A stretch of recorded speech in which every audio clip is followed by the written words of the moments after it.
বাংলাদেশের বাইরে পৃথিবীর বিভিন্ন প্রান্তে যে যেখান থেকে চ্যানেল আই দেখছেন, আপনাদের সকলকে সাদর আমন্ত্রণ তৃতীয় মাত্রা দেখবার জন্য। সাম্প্রতিক নানা বিষয় নিয়ে আলোচনার জন্য আমার সঙ্গে স্টুডিওতে রয়েছেন আমার ভাই বসা আছেন বাংলাদেশ সরকারের সাবেক মন্ত্রী, সাবেক সংসদ সদস্য এবং বিএনপি নেতা আলমগীর কবির। আমার ডানে রয়েছেন সাবেক কূটনীতিক এবং সেন্টার ফর গভর্নেন্স স্টাডিজ সিজিএসের গভর্নিং বডির মেম্বার অ্যাম্বাসাডার মাহমুদ শফিউল্লাহ। স্বাগত আপনাদের দুজনকে তৃতীয় মাত্রায়।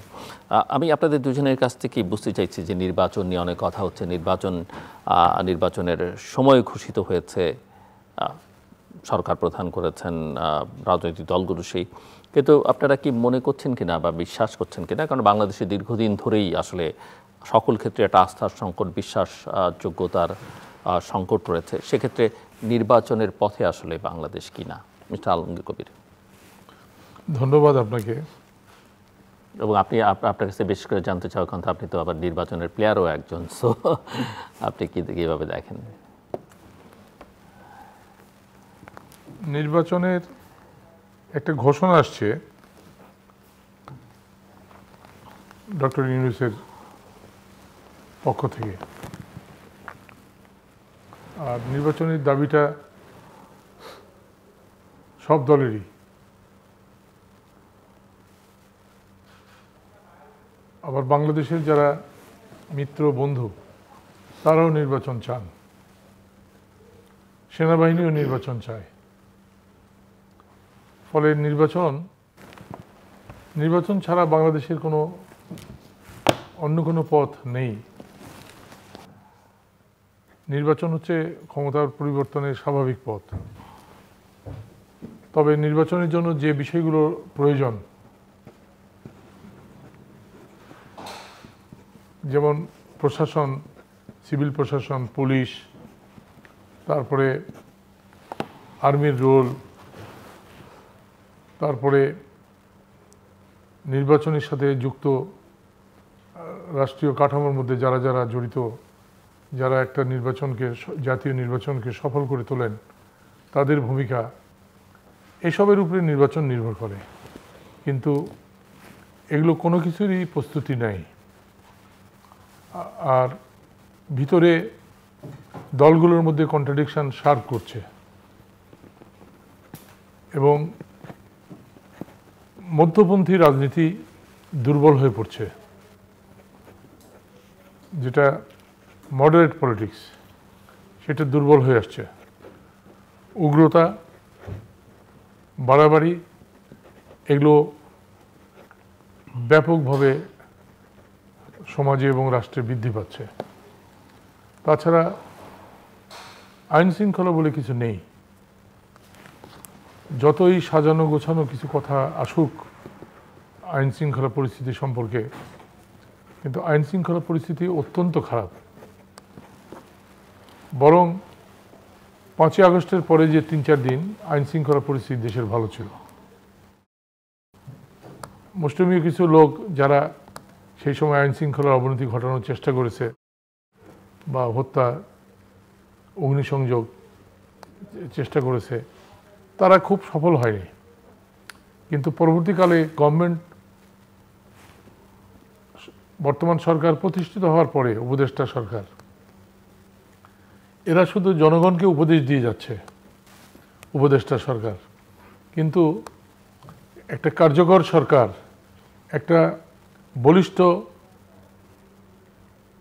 নিয়মতান্ত্রিক প্রশাসন ব্যবস্থাকে পরিচালনা করবে এবং নেতৃত্ব দিবে, এরকম সরকার দেশে প্রতিষ্ঠিত হয়নি। ইতিহাসের সবচেয়ে দুর্বলতম সরকার, বাংলাদেশের ইতিহাসের সবচেয়ে দুর্বলতম সরকার বর্তমান সরকার। এবং যাদের উপরে ভরসা করবে জনগণ, তাদের উপরে ভরসা করতে পারছে না। আর সরকারের সামনে কোনো লক্ষ্য নাই, অভীষ্ট লক্ষ্য এটা সরকারের সামনে নাই। নির্বাচন যদি লক্ষ্য হয়, সেটাও তো সামনে থাকতে হবে, যে নির্বাচিত সরকারের হাতে নিয়মতান্ত্রিক পন্থায় ক্ষমতা হস্তান্তর করে আমরা দেশে নিয়মতান্ত্রিক রাজনীতিকে এবং সরকার পরিবর্তন ব্যবস্থাকে আমরা সুনিশ্চিত করব। এই অঙ্গীকার নিয়েও এই সরকার আসছে বলে মনে হয় না। সেই জন্য আমার ধারণা বা আমি মনে করছি, তবে মিত্ররা চায়, বন্ধুরা চায়, বাংলাদেশের যারা মিত্র বন্ধু, আমি যুক্তরাষ্ট্রকে মনে করি যুক্তরাষ্ট্র নির্বাচন চায়। আবার প্রতিবেশী ভারত যারা আমাদের চিরশত্রুতা করে যাচ্ছে, এই চিরশত্রুতাকারী দেশও নির্বাচন চায়। আবার সেনাপ্রধানের বক্তব্যেও প্রতিফলিত হয়েছে, প্রতিভাত হয়েছে নির্বাচন।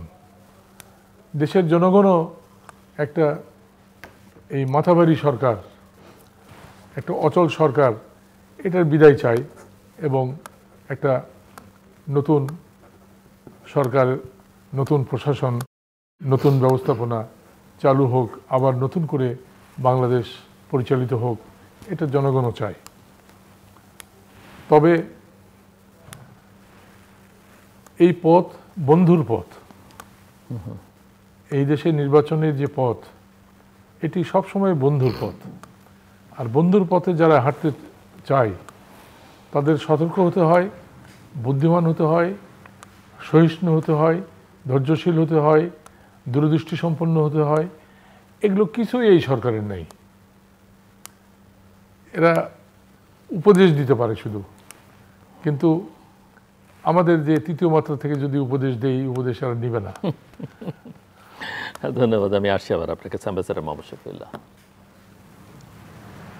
ইলেকশন তো না হওয়ার আমি খুব একটা কারণ দেখছি না স্পষ্টভাবে, কারণ এতদিন পর্যন্ত সমস্ত রাজনীতিবিদেরা, পার্টি তারা দাবি করে আসছে তাড়াতাড়ি ইলেকশন দেওয়ার জন্য। সব দলে চেয়েছে তাড়াতাড়ি ইলেকশন হোক, কেউ কেউ বলছে সংস্কার বিচার তারপর ইলেকশন। কিন্তু গত কয়েক মাসে যে 50টা দলের সাথে সরকারের যে বিভিন্ন পর্যায়ে মিটিং হচ্ছে, এতে তো পরিষ্কারভাবে হয়েছে যে সবাই ইলেকশন চাইছে।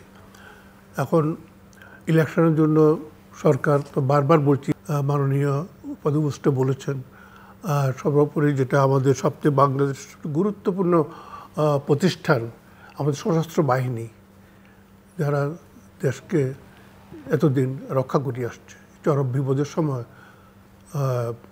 একটা বহিঃশত্রুর হামলার মুখে আমরা হয়েছিলাম, ইন্টারনালি অ্যান্ড এক্সটার্নালি তারা প্রভোকেশনে যায়নি, রেসপন্ড করেনি প্রভোকেশনে। এবং ইন্টারনালি যেটা ডিস্টেবিলাইজেশন করার চেষ্টা চলছিল একটা ধর্মীয় গোষ্ঠীকে কেন্দ্র করে, সেটা আমরা দেখেছি। রাশিয়া এই পর্যায়ে ইউক্রেনের কয়েকটা দেশ অঞ্চল দখল করে নিয়েছে, যে তাদের রুশ ভাষাভাষী সাংস্কৃতিক অংশীদার, তাদের উপর অত্যাচার হচ্ছে এই অজুহাতে এইসব অঞ্চল, 4টা অঞ্চল দখল করে নিয়েছে রাশিয়া। তো সেই পরিস্থিতি বাংলাদেশে হয়েছিল।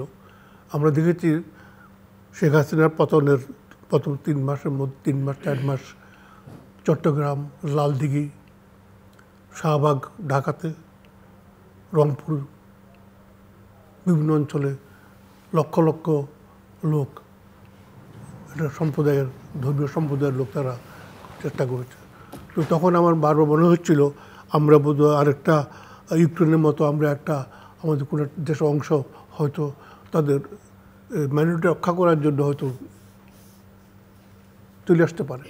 কিন্তু যথেষ্ট প্রভোকেশন থাকা সত্ত্বেও আমাদের সশস্ত্র বাহিনী কিন্তু এবং সরকার যত দুর্বলে বলেন, তখন এই সরকার কিন্তু এটাকে মোকাবিলা করেছে। সুতরাং এই পর্যায়ে বলবো যে যেটা মাননীয় প্রাক্তন মন্ত্রী মহোদয়, এমপি সাহেব বলেছেন, আমার বিশিষ্ট বন্ধু, যে সবাই চাইছে ইলেকশন হোক, দেশি এবং বিদেশি যারা আমাদের বিদেশি যারা চাইছে, তার মধ্যে তো গুরুত্বপূর্ণ রাষ্ট্রগুলো সবগুলো চাইছে।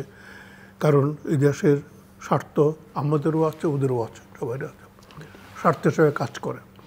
বিভিন্নমুখী স্বার্থ আছে বাংলাদেশে, আমাদেরও স্বার্থ আছে তেমনিভাবে। তো ইভেন ইউরোপিয়ান ইউনিয়ন, যেটা সবচেয়ে আমাদের জন্য একটা গুরুত্বপূর্ণ আমাদের অংশীদার, আমাদের উন্নয়নের জন্য, আমাদের ব্যবসা বাণিজ্যের জন্য, বিনিয়োগের জন্য, তাদের তো more than $1 or $2 billion investment আছে।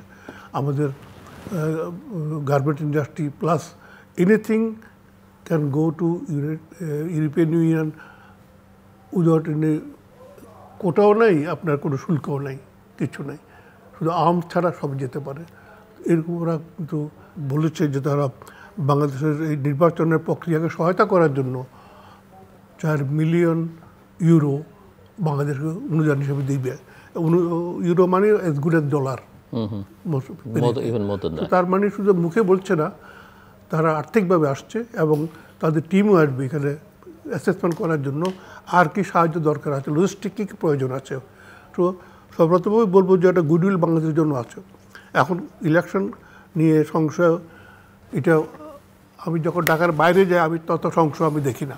আমি ঢাকাতে দেখি, ঢাকার 20টা কয়েকটা হোটেলে, কয়েকটা অঞ্চলে এবং আমাদের মিডিয়াতে এটা দেখি। আমার মনে হয় মিডিয়াকে বোধহয় একটু আমাদের সারা দেশে খবর নিতে হবে। শুধু ঢাকা শহরের 2-3টা পার্টির বক্তব্যকে হাইলাইট করে, এবং আমরা একটা জানি যে এই দেশটাকে ডিস্টেবিলাইজ করার জন্য একটা বৃহৎ শক্তি বসে আছে ইন্টারনালি অ্যান্ড এক্সটার্নালি।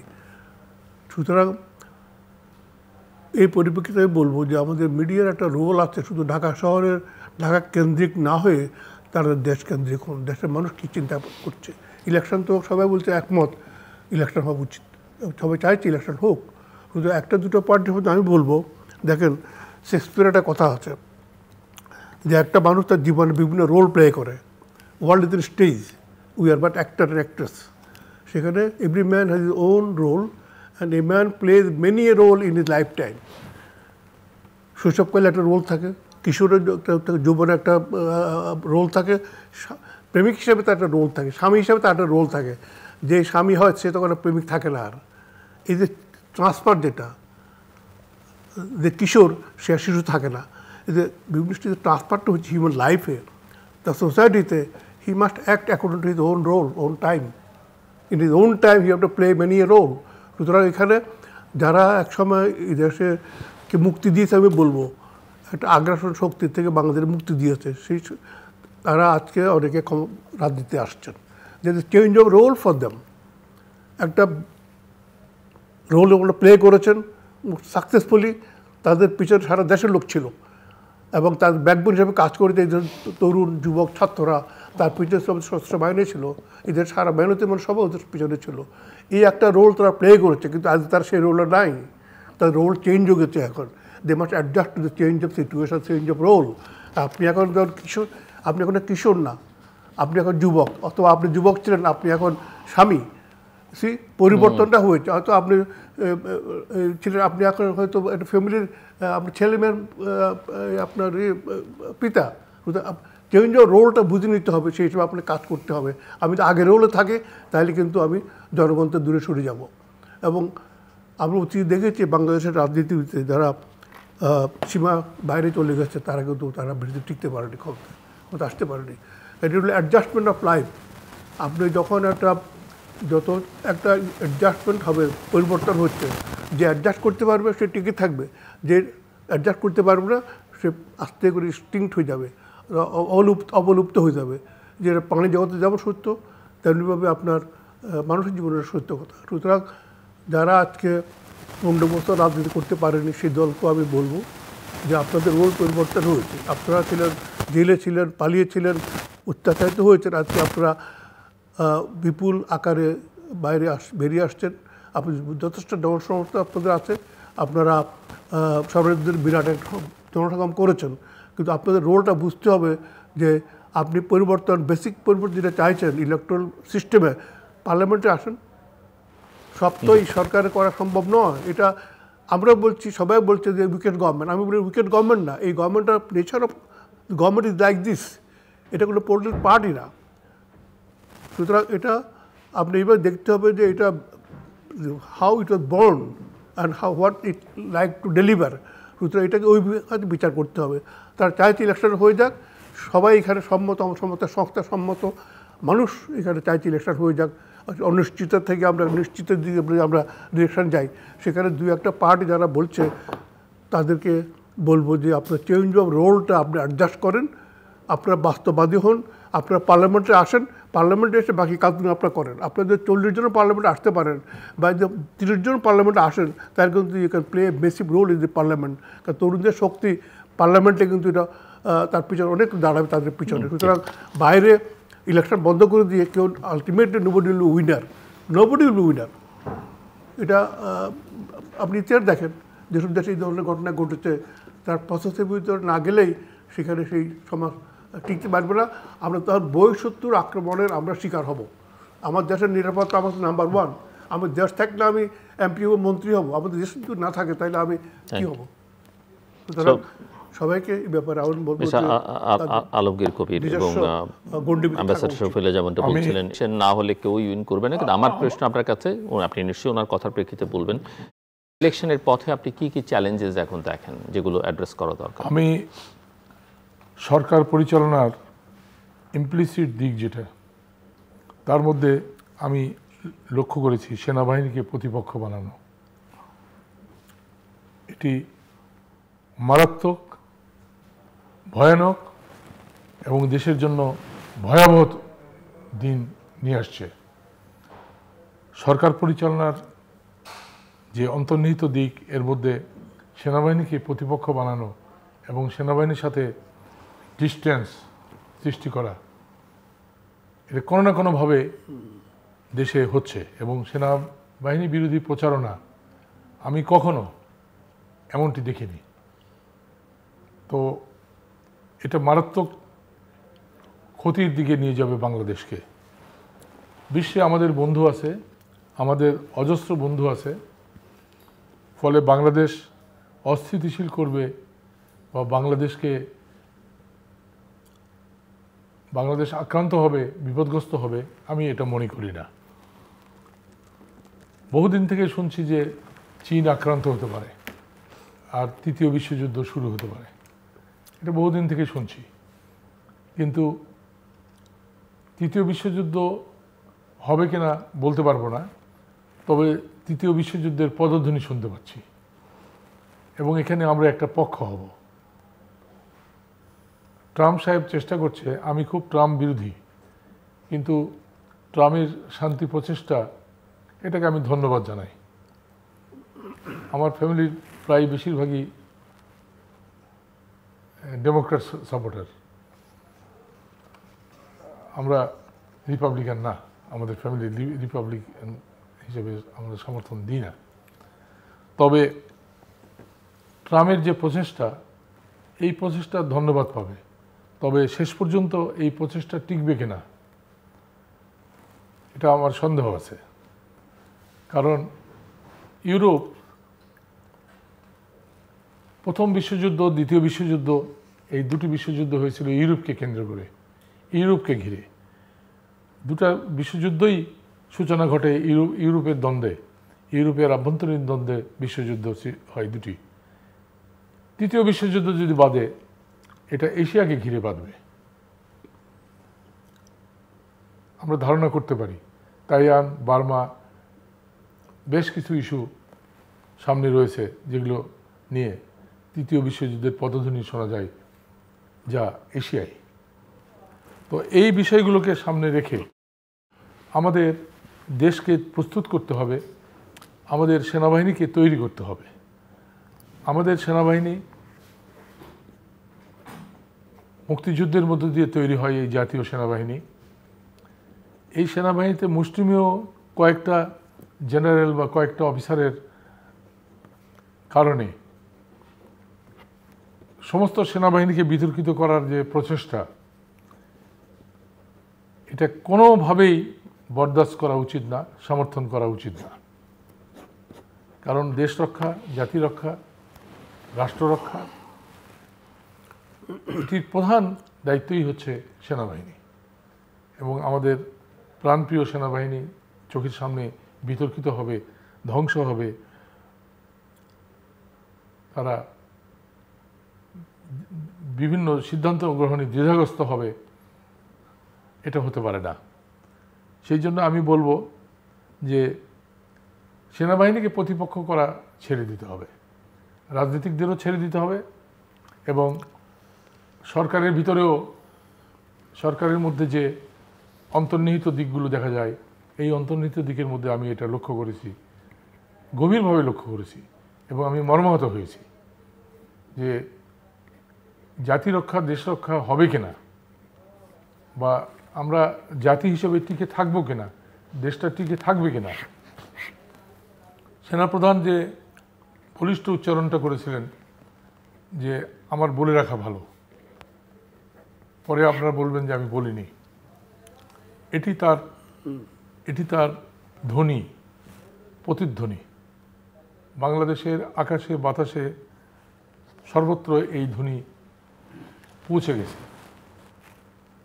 আমরা জাতি রক্ষা দেশ রক্ষায় আমাদের ভূমিকাটা পালন করব এবং সেনাবাহিনীকে আমরা সর্বাত্মক সহযোগিতা দেব, এবং সরকারের উচিত এ নিয়ে চিন্তা করা এবং তাদের বক্তব্যটা স্পষ্ট করা। সরকার তাদের বক্তব্যটা স্পষ্ট করুক, এটা আমরা চাই। এমনি আমাদের পিলখানা হত্যাকাণ্ড একটা ভয়াবহ চিত্র আমাদের সামনে আছে। আমাদের সামনে পিলখানা হত্যাকাণ্ডের যে ভয়াবহতা এবং শেষ পর্যন্ত বিচারহীনতা, আমাদের প্রাণপ্রিয় সেনাবাহিনীকে বিতর্কিত করা, এই ঘটনাকে কেন্দ্র করে এগুলো তো হয়েছে। এগুলো আর কত হবে, আর কতটুকু আমরা এগুলো মেনে নেব? অস্ত্র সম্ভার, বাংলাদেশ অস্ত্র প্রতিযোগিতায় যেতে চায় না। আমাদের অস্ত্র সম্ভার তেমন নেই। আমরা কেবল ক্ষুদ্র এবং মাঝারি অস্ত্র নির্মাতা দেশে পরিণত হয়েছি, যেটা ভারত 62 সালে যে লেভেলের অস্ত্র নির্মাতা ছিল 1962 সালে, আমরা সেই লেভেলের অস্ত্র নির্মাতা একটা দেশ। আমরা ভারী অস্ত্র নির্মাণ করতে পারি না, আমাদের এমন কোনো ইয়ে নাই। ভারতও ভারী অস্ত্র, অনেক ভারী অস্ত্র বাইরে থেকে কিনে এখনও সোভিয়েত রাশিয়ার সবচেয়ে বড়, সোভিয়েত নাই অবশ্য, রাশিয়ার সবচেয়ে বড় অস্ত্রের বাজার হচ্ছে ইন্ডিয়া। আর আমরা অস্ত্র কিনি অন্যান্য দেশে। এই যে চিল্লাপাল্লা হয় যে মার্কিন যুক্তরাষ্ট্রের সাথে ইন্ডিয়ার দ্বন্দ্ব, মার্কিন যুক্তরাষ্ট্রের সাথে দ্বন্দ্বের তো কারণ অস্ত্র।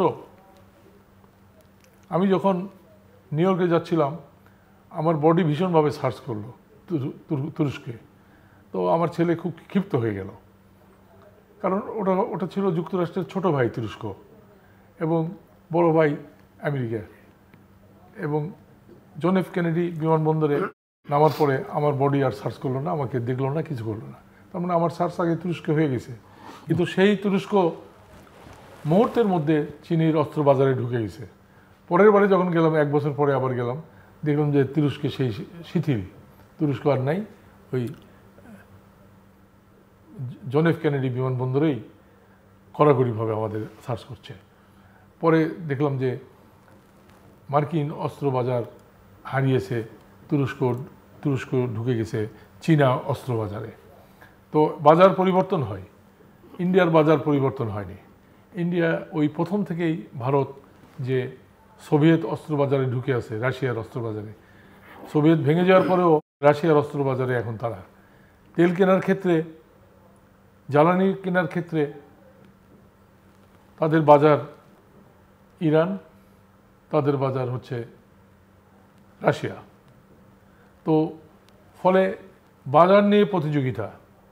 বাংলাদেশ কোন বাজারের অন্তর্ভুক্ত, বাংলাদেশ কোন পক্ষ, কার পক্ষ, বাংলাদেশ কোন দিকে যাবে, কোনটাকে সমর্থন করবে, এবং এই বিশ্ব পরিস্থিতিতে বাংলাদেশের ভূমিকা কি হবে, এটি স্পষ্ট করা দরকার। এটা ঢাক গুড়গুড় করে কোনো লাভ হবে না।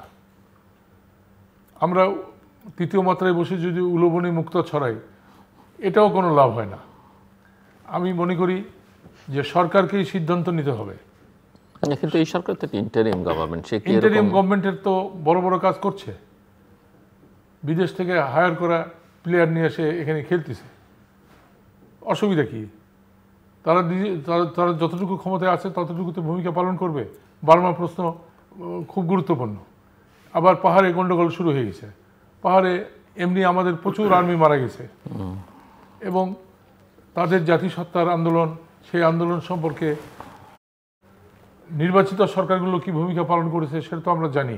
এখন অনির্বাচিত এই তত্ত্বাবধায়ক না, উপদেশ দেওয়া সরকার, এই উপদেশ দেওয়া সরকার কিভাবে এটা পালন করবে, কি কাজ করবে, তাদের কাজ কি? তারা 1 বছর তো গভর্নমেন্ট চালানো কি কাজ করলো, তারা কি কাজ করেছে 1 বছরের মধ্যে কি দেখিয়েছে? কয়েকটা আছে, আমি এর আগেও বলেছি, এখনও বলছি, কয়েকটা কাজ ভালো করেছে অর্থনৈতিক ক্ষেত্রে বা ইয়ের ক্ষেত্রে, আন্তর্জাতিক কিছু প্রশ্নে আমি গভর্নমেন্টের এই রোলটাকে সমর্থন করি। কিন্তু সামগ্রিকভাবে সরকার সম্পূর্ণ ব্যর্থ হয়েছে। এটা মিটিং যেগুলো হচ্ছে সেগুলোর কোনো গুরুত্ব নেই। ন্যাশনাল ইউনিটি ভেঙে পড়েছে, ন্যাশনাল ইউনিটি দুর্বল হয়ে গেছে। যদি জাতীয় ঐক্য না থাকে তাহলে নির্বাচন হবে কি করে? ঐক্য ছাড়া কি নির্বাচন হয়? যদি আজকে যারা নির্বাচন বর্জনের স্লোগান এখনই তুলেছে তারা যদি নির্বাচন বর্জন করে তাহলে কি নির্বাচন হবে? এটা সরকারেরই দায়িত্ব দলগুলোকে ঐক্যবদ্ধ করা, নির্বাচন প্রশ্নে তাদের ভিতরে একটা কনসেপ্ট, একটা ফিলোসফি গ্রো করানো এবং সেটিকে সামনে নিয়ে আগানো। হায়ার করা প্লেয়ার দিয়ে এই খেলা ভালো হবে না। যে খেলা খেলছে সরকার, এগুলো সব হায়ার করা প্লেয়ার কোথা থেকে আসছে, কি বলে, এদের ভাষাও বুঝি না, বাংলাও বুঝি না, ইংরেজিও বুঝি না, কিছুই বুঝি না। এরা কি বলে, কি বলতে চায় জানি না। জি, অ্যাম্বাসাডার মোহাম্মদ শফিউল্লাহ জাস্ট কিছু geo political, geo strategical issues কবির উল্লেখ করলেন এবং অ্যাজ এ ফর্মার ডিপ্লোম্যাট আমি একটু আপনার কাছ থেকে শুনতে চাই। ভালো কথা বলেছেন, উত্থাপন করেছেন যে বাংলাদেশ কোন দিকে যাবে, যে পরিবর্তনশীল। লক্ষ্য করেছেন যে গত 1 মাসে 2 মাসের ভিতরে একটা ওলট পালটের মতো তো অবস্থা হয়ে গেছে শুল্ক নিয়ে আমেরিকান। এখন দেখেন যেটা এখনও চলছে, শেষ হয় নাই বোধ হয়, ইন্ডিয়া চায়না রিঅ্যালাইনমেন্ট, রিয়াপোসমা, যেখানে 1962 যুদ্ধ করে দিয়ে হেরেছে। তারপর ডোকলামে একই অবস্থা। এরপরে দেখেন যেখানে সীমান্তে এখনও 2 দেশের সৈন্য মুখোমুখি। এর মধ্যেও কিন্তু ভারত চায়না $127.5 বিলিয়ন বিজনেস করছে। এখন দিল্লিতে মিটিং করেছে চীনের পররাষ্ট্রমন্ত্রীর সাথে, ভারতের পররাষ্ট্রমন্ত্রী এবং নিরাপত্তা উপদেষ্টার সাথে। এবং এর মধ্যে বলা হয়েছে 2 পক্ষ থেকেই যে আমরা এখন সামনের দিকে যাব, পিছনের দিকে নয়। আমরা এখন সংঘাতে যাব না, আমরা এখন সহযোগিতায় যাব। দেখেন এটা এত বছরের যে বরিমা সেখানে আরেক কোথায় আসছে। এবং 31 তারিখে ভারতের প্রধানমন্ত্রী চায়না ভিজিট করবেন। তার আগে চায়নার প্রতিরক্ষা মন্ত্রী, পররাষ্ট্রমন্ত্রী চায়না ভিজিট করেছেন। সুতরাং কীভাবে এত তাড়াতাড়ি ওয়ার্ল্ডের যে সিনারি পরিবর্তন হচ্ছে, সেখানে আমাদের নজর দেওয়ার আমাদের সময় কোথায়? যদি আমরা সারাক্ষণ আমাদের অভ্যন্তরীণ ব্যাপারে আমরা যদি ব্যস্ত থাকি, এবং আমরা এখানে ব্যস্ত শুধু সরকার না, পুরা মেশিনারি এই একটা কাজে ব্যস্ত সরকারের, এই দেশটাকে ইলেকশনে পথে নিয়ে যাওয়া। তো সুতরাং চারদিকে যে পরিবর্তন হচ্ছে, এদিকে বাংলাদেশ পাকিস্তান, চায়না আরেকটা আভাস আমরা পাচ্ছি। সুতরাং এই যে পরিবর্তনগুলো বাংলাদেশে বুঝতে হবে। আবার এদিকে ইন্ডিয়া, রাশিয়া, চায়না এবং ব্রাজিল আরেকটা অক্ষ হচ্ছে। যেটা আমাদের ইমিডিয়েট, যেটা সবচেয়ে দরকার আমাদের, যেটা আমাদের একদম ঘরের সামনে, সেটা হলো ইন্ডিয়া চায়না সম্পর্ক, বাংলাদেশ চায়না সম্পর্ক। সুতরাং এগুলোকে আমাদের যে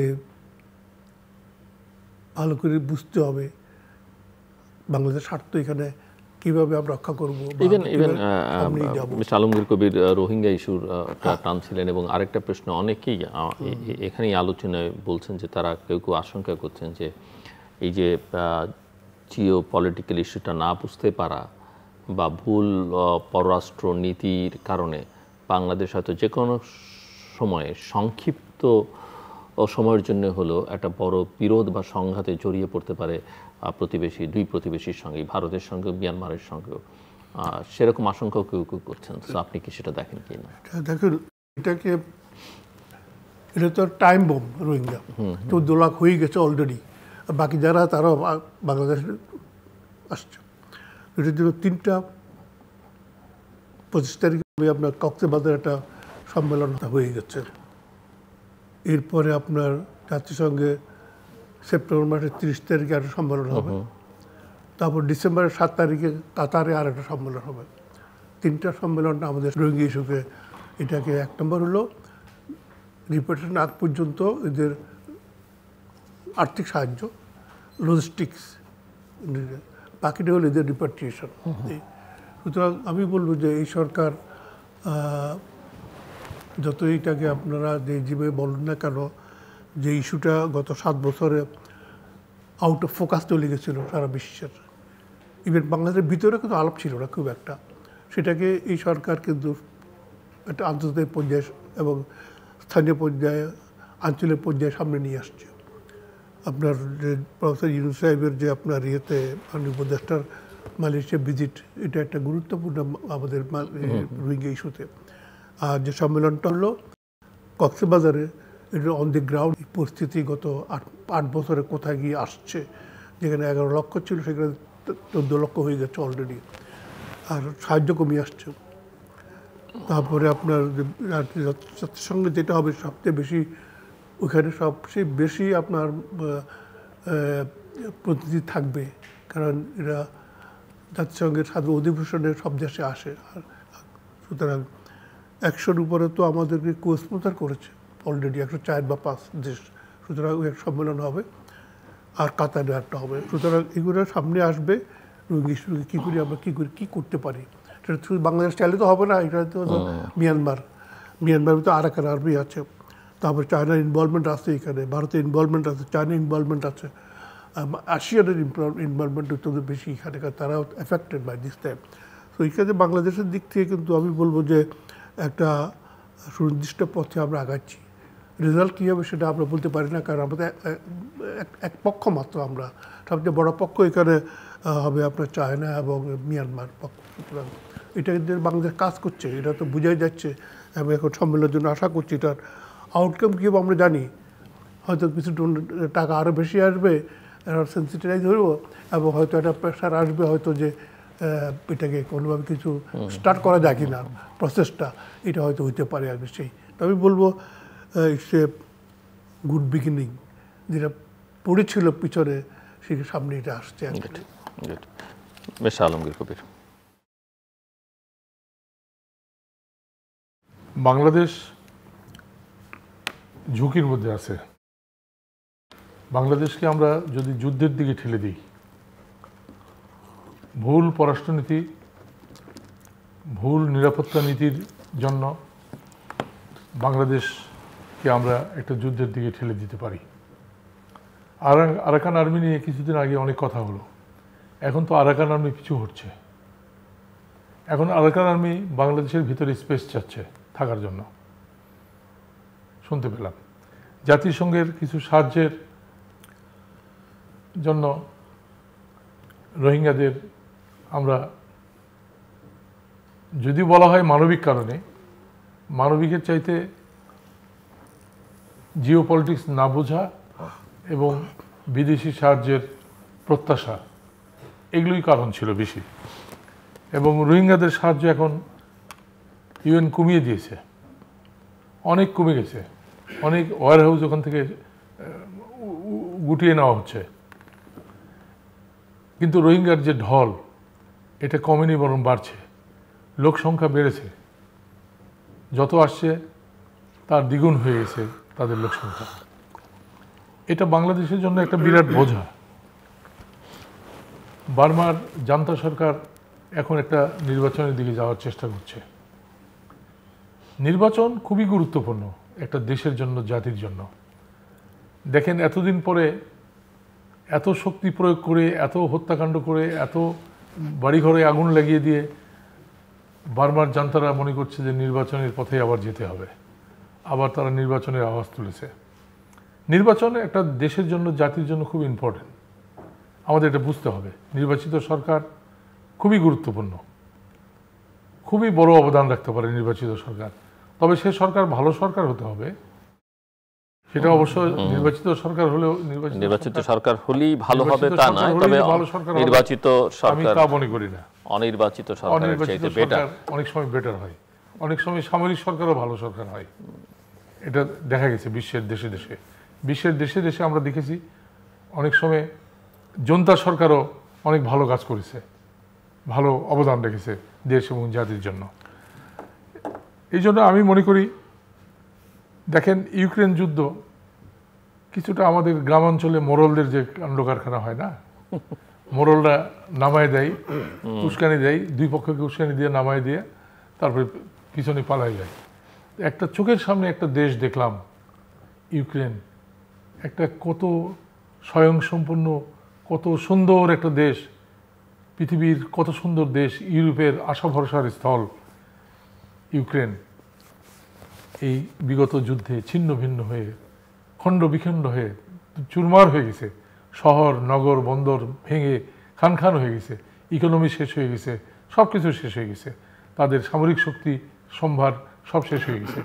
এখন শূন্য হাতে জেলেনস্কি ইউরোপের দ্বারে দ্বারে ঘুরছে, আমেরিকার দ্বারে দ্বারে ঘুরছে, আমাকে বাঁচান, আমাকে রক্ষা করেন। তো এরকম একটা যুদ্ধ বাংলাদেশও কিন্তু পেতে পারে যদি ভুল রাজনীতি, ভুল অর্থনীতি, ভুল নিরাপত্তা নীতি, ভুল পররাষ্ট্রনীতি যদি বাংলাদেশকে গ্রাস করে, তাহলে বাংলাদেশও একটা ইউক্রেন হয়ে যেতে পারে। আমি আশঙ্কিত, আমি ভয় পাই। এই জন্য ভয় পাই যে দেশ বিভক্ত দেশ, জাতি বিভক্ত জাতি, রাজনৈতিক শক্তিগুলো বিভক্ত, জাতিসত্তা ঐক্যবদ্ধ জাতিসত্তা নয়। এখানে ওখানে কন্ট্রাডিকশন, এখানে কোথাও সাম্প্রদায়িকতা, কোথাও জাতি বিদ্বেষ, কোথাও উস্কানি দিয়ে একটা অস্থিতিশীল অবস্থা সৃষ্টি করার প্রচেষ্টা যেহেতু আছে দেশের ভিতরে, অভ্যন্তরে আছে, এটাকে মোকাবেলা করা দায়িত্ব সরকারেরই। এখনো দেখা যাচ্ছে রংপুরের গঙ্গাচড়ায় সেখানে হঠাৎ করে দেখা গেল যে সংখ্যালঘুরা নিরাপত্তাহীন সম্প্রদায়, সংখ্যালঘু সম্প্রদায়, হিন্দু সম্প্রদায় নিরাপত্তাহীন হয়ে গেছে, সেখানে বাড়িঘরে আগুন লাগাই দিয়েছে। তো সরকার এত দুর্বল, সরকার এত অর্বাচীন সরকার, এগুলো মোকাবেলা করতে পারছে না, এগুলো নিয়ে কথা বলতে পারছে না, তাদের কোনো ভয়েস নাই, একটা ভয়েস রাইজ করবে সে সক্ষমতাও সরকারের নাই। এবং জাতিগত নিপীড়ন বিরোধী একটা জাতীয় ঐক্য এটা গড়ে তোলা সরকারেরই দায়িত্ব, সরকারই এটা করবে। আমি মনে করি যে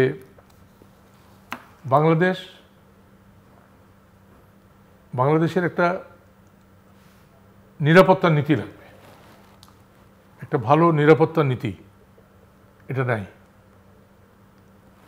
তারপরে বাংলাদেশকে ভালো পররাষ্ট্রনীতি, বন্ধু বেছে নেওয়া, শত্রু চিহ্নিত করা, এটা বাংলাদেশের দরকার। বাংলাদেশের জনগণ যেটা বোঝে, রাজনীতিকরা সেটা বোঝে না। বাংলাদেশের জনগণের যে আকাঙ্ক্ষা, সেটা রাজনীতিকদের মধ্যে নাই। এই যদি দেশের অবস্থা হয়, তাহলে এই দেশের ভবিষ্যৎ নিরাপত্তা বলেন, অর্থনৈতিক ক্রিয়াকলাপ বলেন, বা অর্থনৈতিক স্থিতিশীলতা বলেন, এগুলো কিভাবে আসবে? এগুলো আনতে হলে সরকারের একটা নীতিমালা লাগবে এবং রাজনীতিকদেরও এ সম্পর্কে ঘোষণা প্রয়োজন। শুধু ওই আগস্ট ঘোষণা, তারপরে কি কি একটা পাঠ করলো জুলাই ঘোষণা, জুলাই সনদ নিয়ে কথা হচ্ছে। সনদ, কখনো হচ্ছে কি আরেকটা একটা সনদ হলো, আরেকটা ঘোষণা। তো এখন সনদ ঘোষণা, এগুলো হচ্ছে কি, এগুলো হচ্ছে দেশের প্রকৃত ক্রাইসিস, প্রকৃত সমস্যাটাকে আড়াল করা এবং অন্যদিকে ডাইভার্ট করে দেওয়া, অর্থাৎ মানুষের দৃষ্টিকোণটা, মানুষের জনগণের চোখটাকে অন্যদিকে ঘুরিয়ে দেওয়া। এই জন্য এগুলো খুব কায়দা কানুন করে করছে গভর্নমেন্ট। এই সরকার খুব পরিপক্কতার সাথেই এগুলো করছে, যদিও এগুলো মোরলীপনা।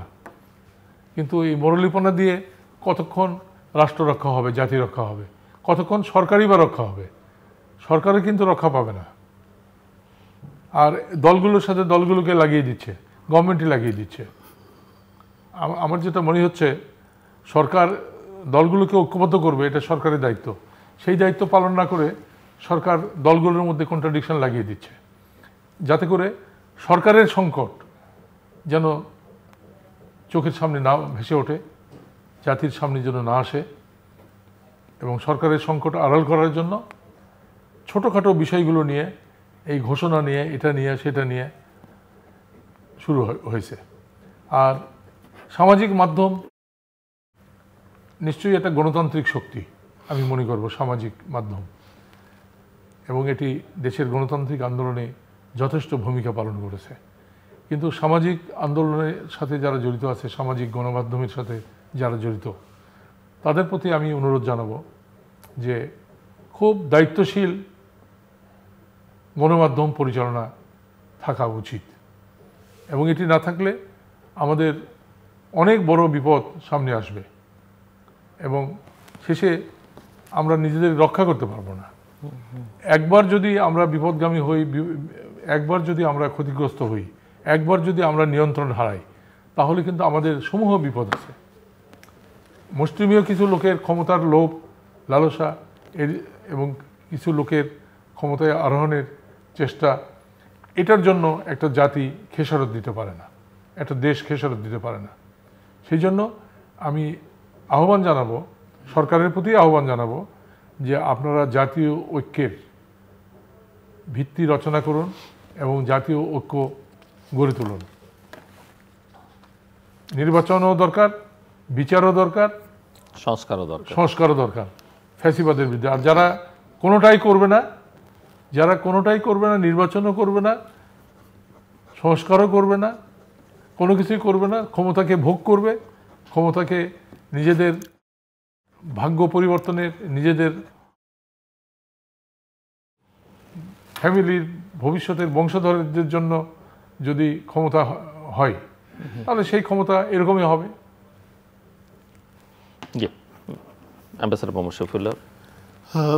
ফাইনাল রাউন্ড, সো জাস্ট সংক্ষিপ্ত আকারে যে আপনি যেটা বলছেন, যে আমার বন্ধু যেটা বলছেন যে নিরাপত্তাহীনতা সংখ্যালঘুদের, দেখেন এটা তো আপনারা সবাই বলছেন এটা একটা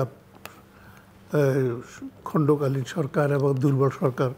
এখন আমাদের প্রতিবেশী তো একটা গত 80 বছরের ডেমোক্রেটিক কান্ট্রি, ফুল প্লেদের ডেমোক্রেটিক কান্ট্রি তো আমাদের পার্শ্ববর্তী দেশ। সেখানে তো দাঙ্গা হাঙ্গা আমাদের লেগেই আছে, এমন তো কোনো মাস না যে কোনো না কোনো প্রদেশে হচ্ছে এইসব।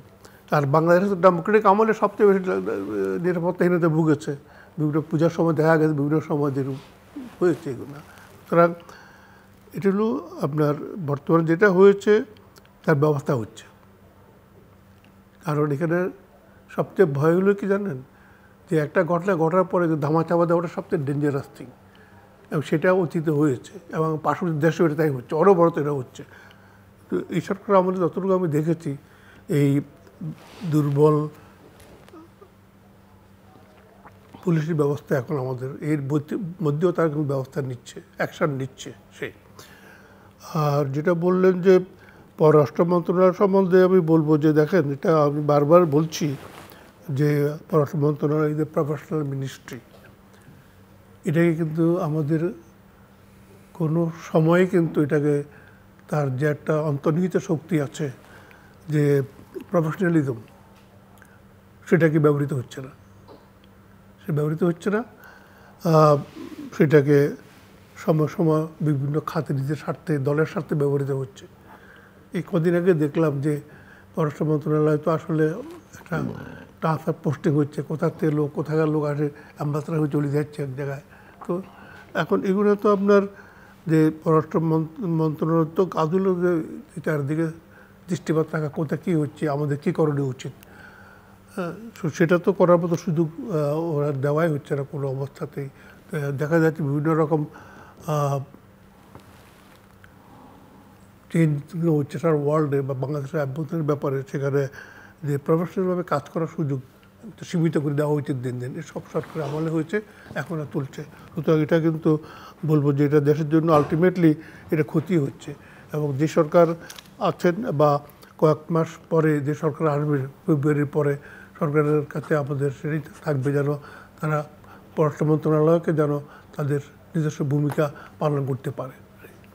সুতরাং আর বিশেষ কিছু আমার বলার নাই, কারণ আমরা তো বারবার বলছি এখন শুধু সবাই এখন চাইছি যে আপনি একটা সুন্দর একটা নির্বাচন হয়ে যাক, তাহলে হয়তো আমার সবাই ধারণা যে নির্বাচন হইলে বাংলাদেশ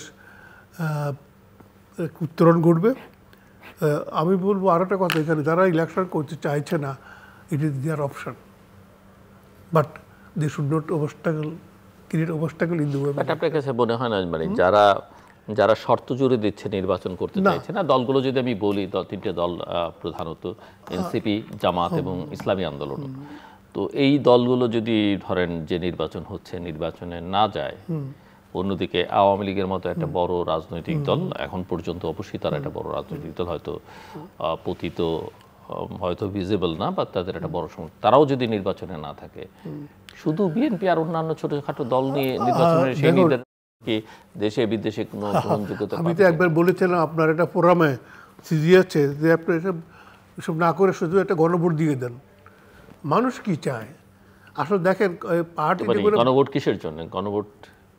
গণভোট কিসের জন্য? ইলেকশন আমরা চাই, ইলেকশন আমরা চাই না, বলুক কি ইলেকশন চায় না।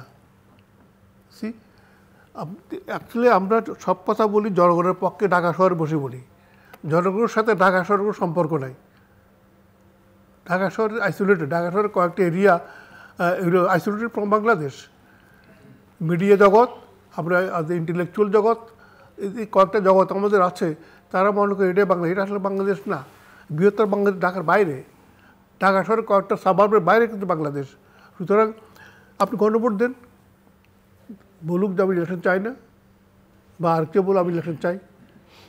জনগণের সবাই ভয় পায়, এই দেশের সবাই ভয় পায়, কিন্তু জনগণের পক্ষে কথা বলে। জনগণের ম্যান্ডেট নেই আজকে, যে কোনো পলিটিক্যাল পার্টির কোনো ম্যান্ডেট নেই বাংলাদেশে। 2008 সালের পর থেকে কোনো ইলেকশন হয় নেই বাংলাদেশে।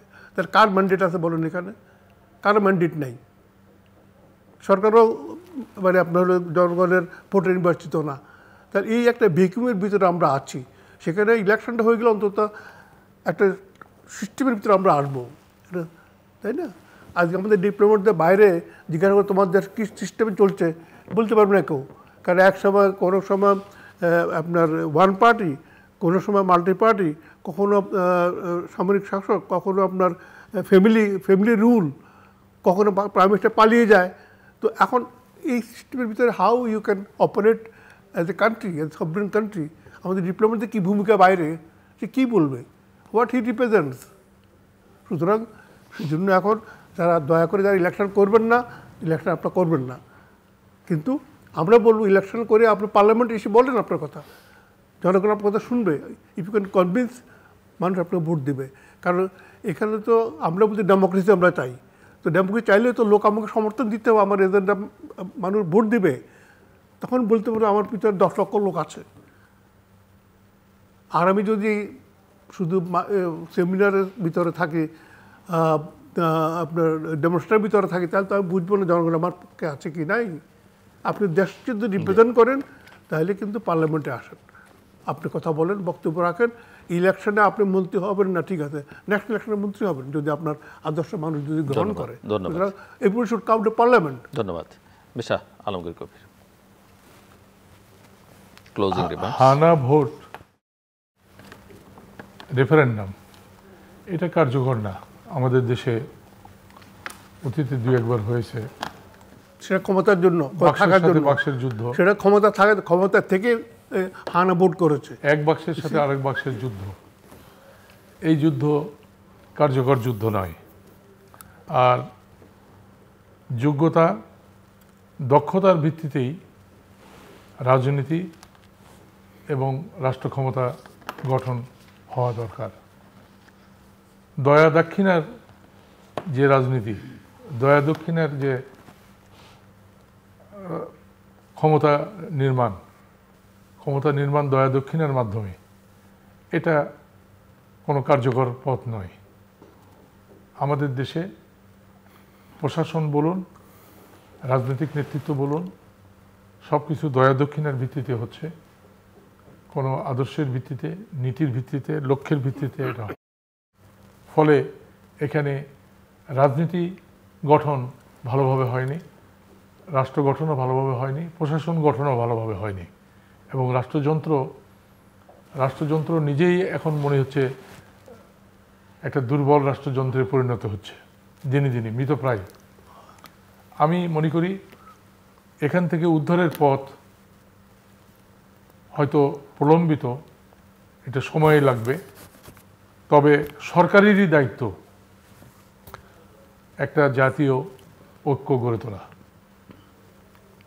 প্রফেসর ইউনূসকে ঘিরে একটা জাতীয় ঐক্য গড়ে উঠেছিল শুরুতে, সমস্ত জাতি তার পিছনেই সারিবদ্ধ হয়েছিল, কিন্তু সরকারেরই বিভিন্ন কার্যকলাপ, ব্যর্থতা এবং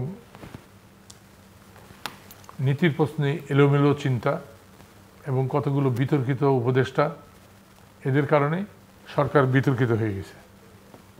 এখন এই সরকার নতুন করে জনগণের আস্থা সৃষ্টি করতে পারবে, নতুন করে এই সরকার আলোর রেখা দেখাতে পারবে, আলোর পথ দেখাতে পারবে, এটা আমি মনে করি না। ফলে প্রফেসর ইউনূসের দায়িত্ব তার নতুন করে এটা বিশ্লেষণ করা, এবং তারই উচিত, তারই নেতৃত্বে কিভাবে একটা জাতীয় ঐক্য গড়ে উঠতে পারে, যা নির্বাচনী ঐক্যে পরিণত হবে, যা নির্বাচনকে ঐক্যের প্রতিভূ হিসাবে জাতির সামনে উপস্থিত করতে পারে। একটা নির্বাচনও জাতীয় ঐক্য সৃষ্টি করতে পারে। যেমন জিয়াউর রহমান যখন নির্বাচন দিলেন, সেই সময় আওয়ামী লীগ সহ সমস্ত রাজনৈতিক দলকে তিনি নির্বাচনে এনেছিলেন, এনে তিনি একটা ক্রেডিবল নির্বাচন জাতির সামনে উপস্থাপন করেন, এবং তিনি যে প্রেসিডেন্সিয়াল ইলেকশন করেছিলেন, তার জেনারেল ওসমানীর বিপরীতে জিয়াউর রহমানের বিপরীতে জেনারেল ওসমানী যে ইলেকশনটা হয়েছিল, সেই ইলেকশনটা জাতিকে ঐক্যবদ্ধ করেছিল, দেশকে ঐক্যবদ্ধ করেছিল। একটা নির্বাচনের মধ্য দিয়েও দেশ এবং জাতি ঐক্যবদ্ধ হতে পারে।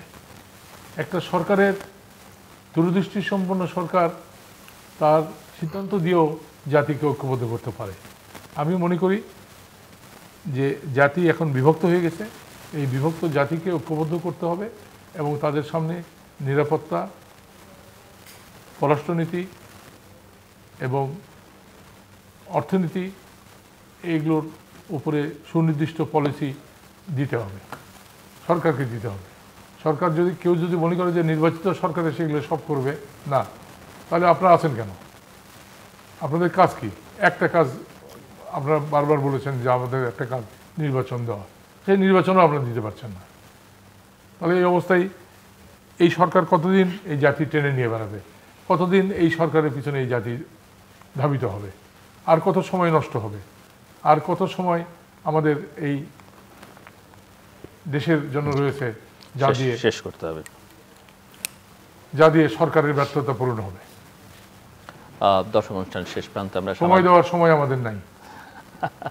সামাজিক যোগাযোগ মাধ্যম ফেসবুক, এক্স এবং ইউটিউবে তৃতীয় মাত্রা লাইভ স্ট্রিম হচ্ছে, আপনারা দেখতে পারেন। টেলিভিশনের পর্দায় দেখতে না পারলে যে কোনো সময় যে কোনো স্থান থেকে ইউটিউবে তৃতীয় মাত্রা চ্যানেলটি সাবস্ক্রাইব করে এই পর্ব বা পুরোনো পর্বগুলো আপনারা দেখতে পারেন।